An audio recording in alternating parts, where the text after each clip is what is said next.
Welcome, everyone, to this interview with Dr. Beth McDougall on this beautiful day, 02/22/2022.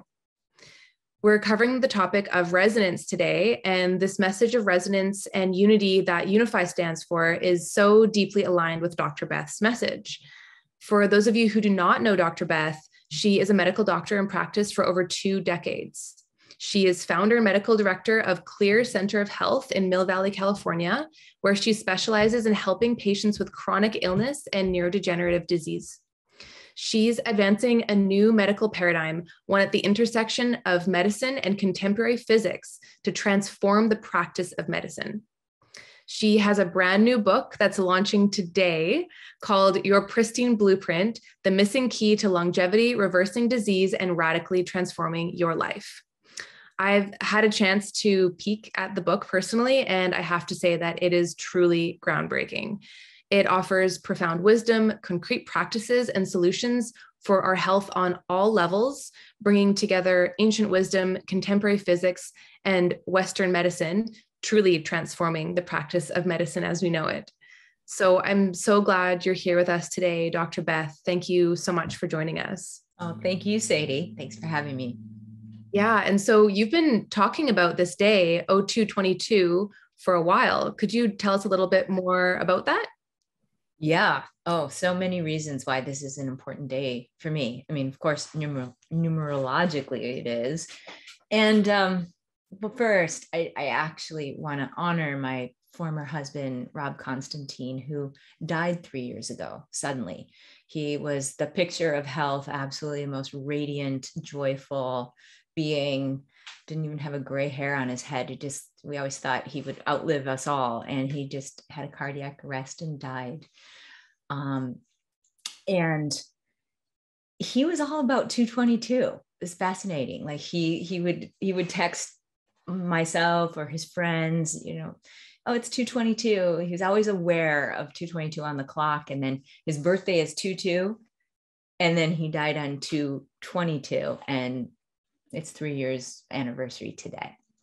So this is shout out to you, Rob, because he's still very present in my life. And I love you. And thanks for inspiring me, because he has in so many ways. And he was writing a really good book before he died, and has never been able to publish that since, with, his girlfriend and other family members have talked about it, but it hasn't been published. But we were both kind of writing books at the same time. We go way, way back. We were together for 33 years, and then divorced, and we're phenomenal friends and co-parents still, even in the end. And interestingly, walking parallel paths, writing books. And so the other reason why 2/22/22 is so important to me is that it's coinciding with this incredible paradigm shift that we're right at the cusp of.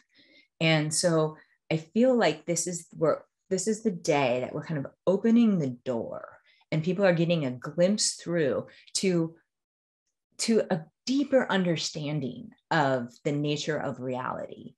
And then I feel like I'm pulling from that understanding and applying that to looking at the human body in a completely different way. But what the new thinking in physics is beginning to tell us is that we live in a field of infinite energy and information. And not only do we live within it, but it actually exists within us, and we emerge from it. And so that we and every single other aspect of creation are all emerging as unique expressions of this one limitless, infinitely dense field. And nothing exists apart from this field. And what there new thinking now in physics, particularly by people like Nassim Haramein and other people, is that the field has structure, and it has patterns and ratios that are repeating across all scales.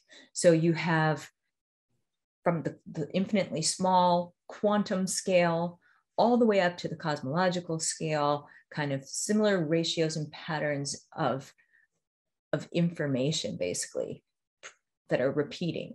And what Nassim is coming out with now, and I think this is really what's going to change life as we know it, is the mathematics that are describing the relationships between the forces in nature.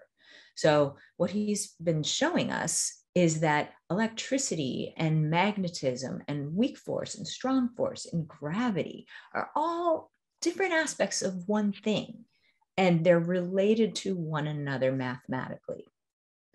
So when his new paper comes out, it's going to open up vistas really for engineers and physicists, because it will be in certain respects formulaic, so like we'll be able to understand how to overcome gravity and how to extract information and energy from the field.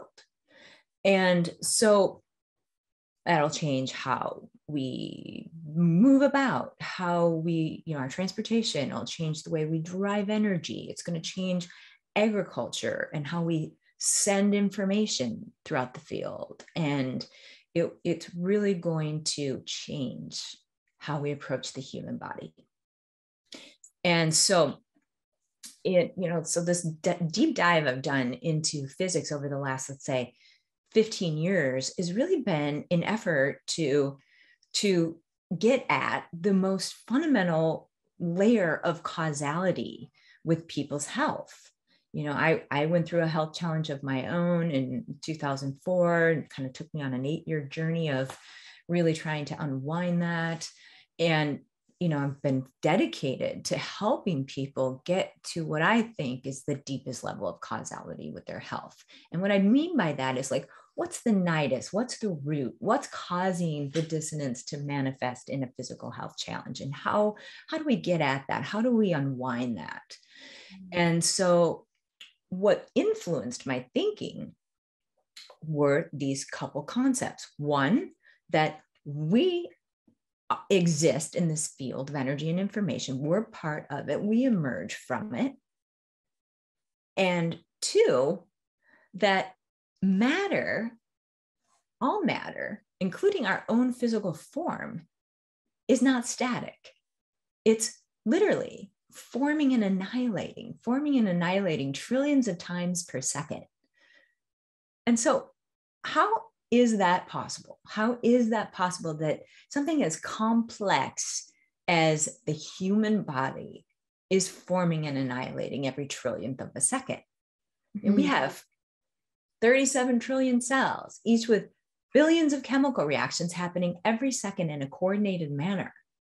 And how is that forming and annihilating every trillionth of a second? So I started thinking about, how does matter emerge from this ubiquitous field? It emerges because of a series of intersecting vibratory waves of information. So you've got waves of information that I think becomes like a 3-dimensional blueprint or a template that serves as literally the template for the physical form, but contains the operating instructions for our exquisitely complex physiology. And our health depends on the degree to which we resonate with our patterning and orchestrating information in our blueprint. And not only that, the blueprint is what funnels the unlimited energy of the unified field into our physical form. So it is the life force that is running through me, through you, through all life, that gets funneled through the appropriate information, let's say the geometrical patterns of information, into our physical form that results in this tangible body that is forming and annihilating every trillionth of a second. So when you think of it that way, you have a new opportunity. you have a new opportunity every trillionth of a second to form anew according to more accurate operating instructions, so to speak, to a more perfect data set. And really, when we go through life, our information, our data set can get corrupted. And the reason for that is that every single thing in the universe has a unique energetic signature associated with it. It has a blueprint of its own. A toxin has a blueprint, a microbe has a blueprint. All of the neurotransmitters and hormones associated with a particular emotion has a blueprint and a collective signature. And some of these things are in harmony with our system, and some are not. And the ones that are not can create dissonance that can begin to disrupt the seamless translation of the information in our blueprint to pattern our physical form and orchestrate our physiology. Does that make sense? Totally. I mean, it makes sense. And I'm also, keeping up with you a little bit because, this is your life's work, and it's, it's complex. And at the same time, it's also really just the nature of reality. So it's something that almost on some level, all of us understand on some level, and that it's really about kind of coming back to that. Yeah, I know. I think part of what led me down this journey of investigation really was coming in this life with a knowing about this. So as a child, I distinctly remember feeling frustrated about power lines and phone lines and things, and just thought, oh my God, they're so ugly. Why have they forgotten that you can extract energy from the atmosphere? That was my profound, and I had a sense growing up that we didn't really need to be ill. And then I watched really important people in my life, my childhood mentor, my grandfather, I watched them develop serious illness and neurodegenerative diseases and degenerate and die. And I just was like, this doesn't need to happen. We should be able to reverse this type of thing. And so, I had that kind of orientation and set out in medicine, doing my best to get to the root of what was going on with people. And for the most part, could help people quite a bit, but I still felt that there was a deeper level of causality that was eluding me. And then I had a health challenge of my own, and that took me on a path of discovery of what was really preventing me from restoring my health and getting back to the previous level of health that I had enjoyed. Mm-hmm. And so, so I've written a book that now combines this early childhood knowing along with what I learned on my own health journey, and from working in the trenches for literally the last 20 plus years with patients, attempting to unwind the most complex types of health challenges. Sometimes people come to me after kicking around the medical establishment for 2 decades, seeing multiple doctors. And so, so it's like my commitment is to try to dig deeply. And then that sent me on a journey of around the world to meet with physicists and inventors and doctors and just people really thinking differently. So I've been so fortunate to meet some of the most interesting people in the world. And from them, I have learned so much about the nature of reality. And so I always had this inkling that healing could be something so much more It could be something more than managing illness. It could be something more than, kind of improving illness. It could be really restoring the appropriate flow of energy and information into the system, and almost forming anew, starting fresh, with the right operating instructions. And so it sounds very esoteric, it sounds very theoretical, but I believe that this new thinking in physics is informing my theories about health and disease, and that it's going to become, what we say, like more and more and more understandable as we really learn more about the nature of reality and the structure and energy density of the universe and everything that derives from it. Mm-hmm. And so this book that you've written, your Pristine Blueprint,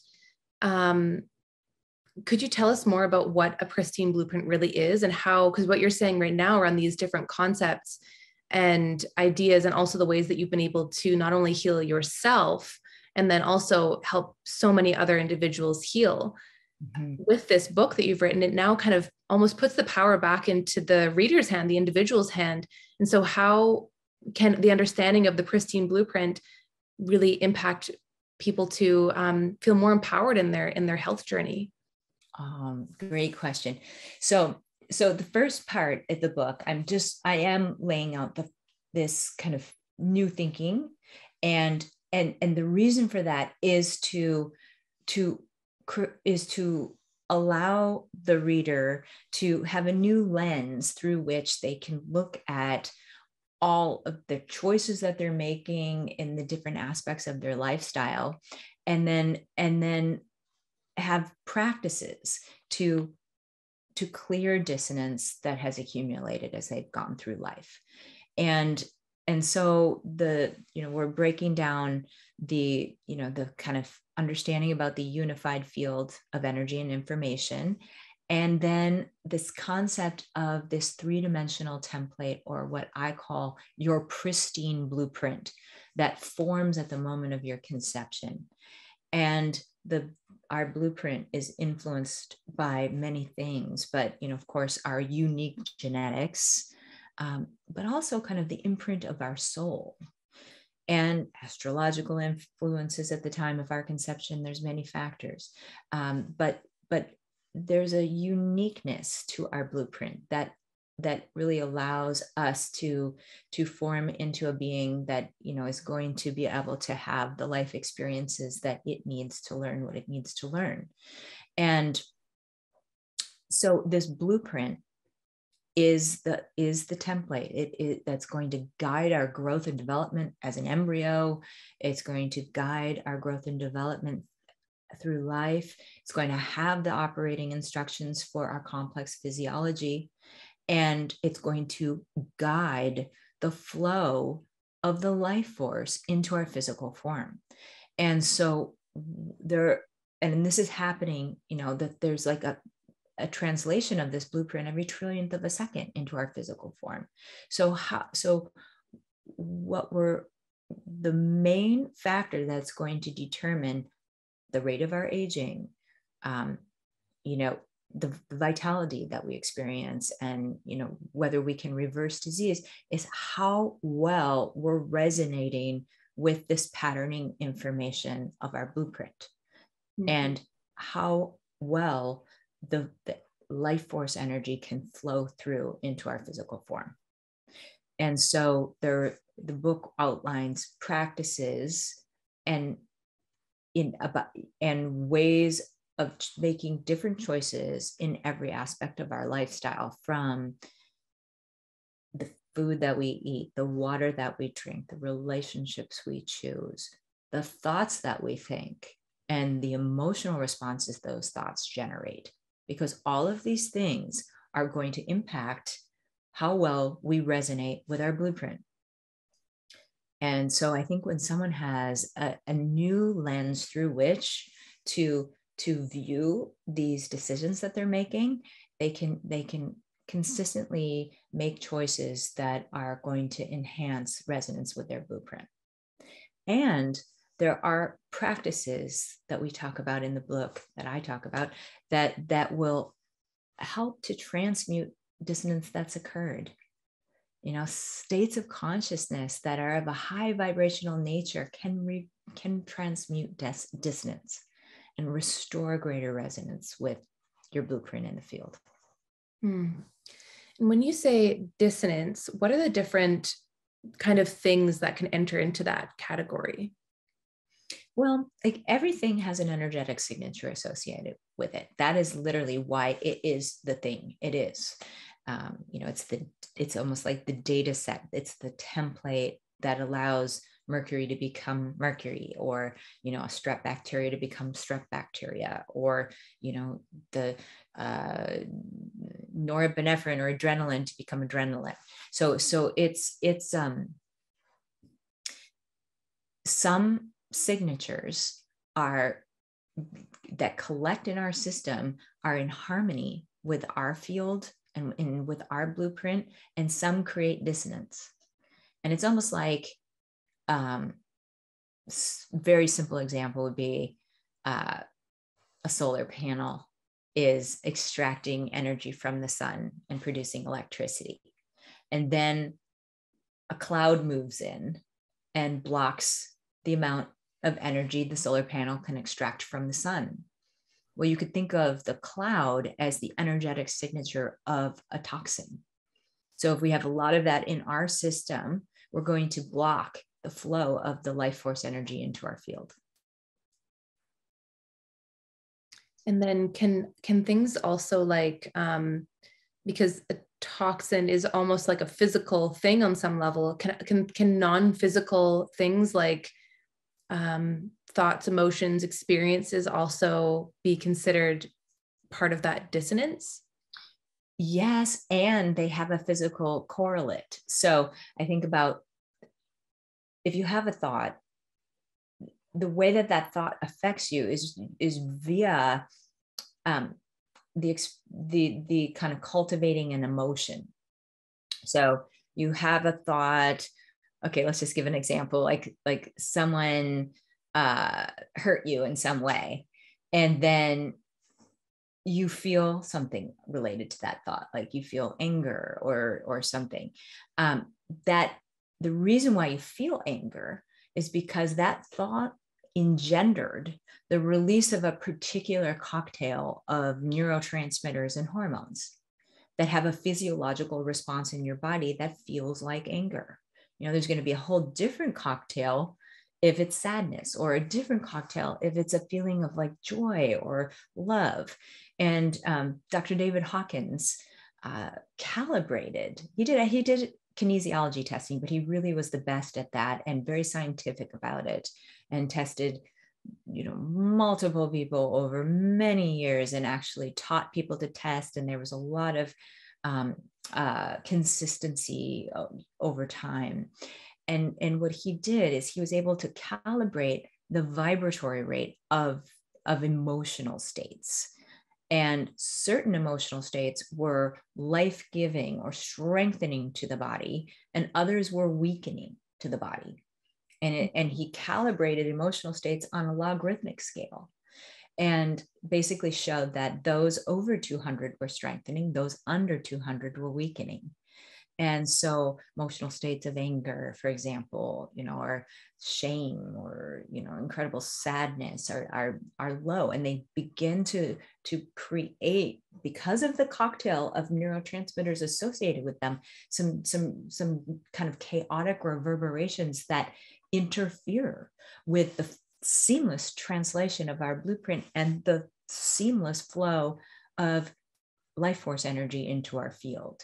So if we're not that like having an angry moment or, you know, a sad moment is going to disrupt our health, it certainly won't, and it's natural. But like if you are in the habit of thinking thoughts that generate anger, you will begin to affect your health. Like, for example, I mean, everyone's got their opinions about this pandemic that we've been, and how it's been handled, and everyone's gets so polarized, right? But if you're constantly either in fear about what's going on, or you're angry about how it's being handled, and you're just focused on reading things that are generating that in you all the time, and it's going to affect your health over time. Mm-hmm. It's going to diminish your ability to more seamlessly resonate with your blueprint in the field. And so it's really your choice. I mean, yes, it's good to inform yourself and all of that, but when something generates an emotional response, sometimes that can almost become addicting, where people then they keep reading the things that are making them angry, and they're just like continuing to do that. It's your choice, but it's really going to disrupt your health over time. Right. So it's kind of like about coming back to ourselves instead of giving our power and energy away. Yeah. And really, I think that it's a warrior path for sure, and hard, much easier said than done. But I think that ultimately where we're headed in our conscious evolution is to not fall into these traps, because I think that we want to be aware of these dominant thought forms in society that can hook you in and kind of hook you into an emotional response. We want to be aware that those exist, but resist being hooked by that, so that you can be aware, but still remain centered in yourself and connected with your elemental, kind of essential nature. Mm-hmm. And so that you can channel the energy of the field into your physical form to not only have better health, the energy to organize your physiology in a seamless way, but to really live your dharma, to really become aware of what makes you tick. Why are you here? What are you passionate about? Who do you love to be around? Like, who brings you up? Who doesn't? Like you can become much more in touch with yourself and understand when you're in alignment and when you deviate from that. So these are kind of pointers in some way that are in the book as well, kind of bringing us back to this deeper alignment, correct? Yes. Yeah. And we have an opportunity every trillionth of a second. So that's the beautiful thing. It really, it's a whole different way of thinking about our health and our lives. I love that we have a new opportunity every trillionth of a second that brings such infinite optimism. Yeah. I mean, when it's really based, it's really no different than what we've learned from sages throughout history, that all we have is the present moment, and everything's available to us in this moment. And it's really about clearing what's in the way. That's so beautiful. Thank you so much, Dr. Beth. This has been so great to talk to you. Would you let us know also, how can people learn more about you online? Sure. You can go to my personal website, bethmcdougallmd.com. You can go to my clinic website, clearcenterofhealth.com. You can follow me on social media.